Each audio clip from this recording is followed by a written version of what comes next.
Welcome to the morning. It's Wednesday, December the 18th, and I want to talk this morning about rage, the politics of rage, the politics of disillusionment, the politics of anger. These are the politics that Donald Trump very much capitalized on in 2016, but also in 2024. And there's a new editorial written by one Rahm Emanuel, who's someone we talk about as a potential Democratic National Committee chair. He's currently the ambassador to Japan. He's a former mayor of Chicago, former congressman, former Obama White House chief of staff.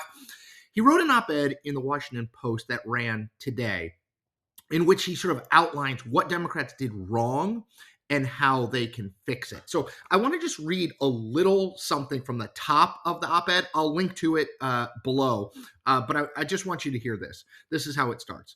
When Donald Trump declared, "I am your warrior, I am your justice, and for those who have been wronged and betrayed, I am your retribution," he was channeling a nation's fury.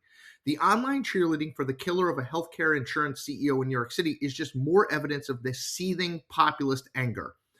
In contrast, the Democratic Party has been blind to the rising sea of disillusionment. In today's America, aspiration and ambition have been supplanted by anger and animosity.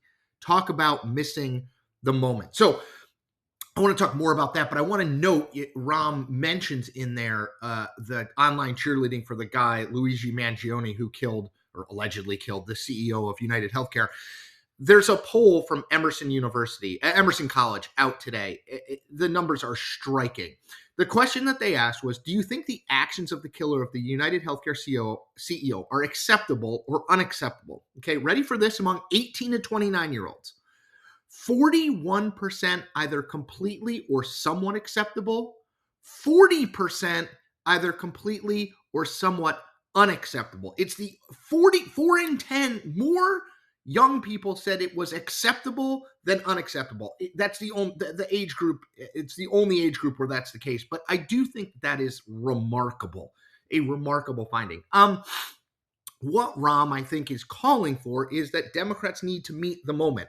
I actually thought when Kamala Harris, when she became a candidate in the summer, and she talked about joy and hope and optimism, I thought, that's interesting. Like, that's probably a smart contrast to Trump, who is painting this very dark vision of America. And I said and wrote many times over in this space and others that usually the American public wanted hope. You know, they wanted to look forward to something. They wanted a positive vision.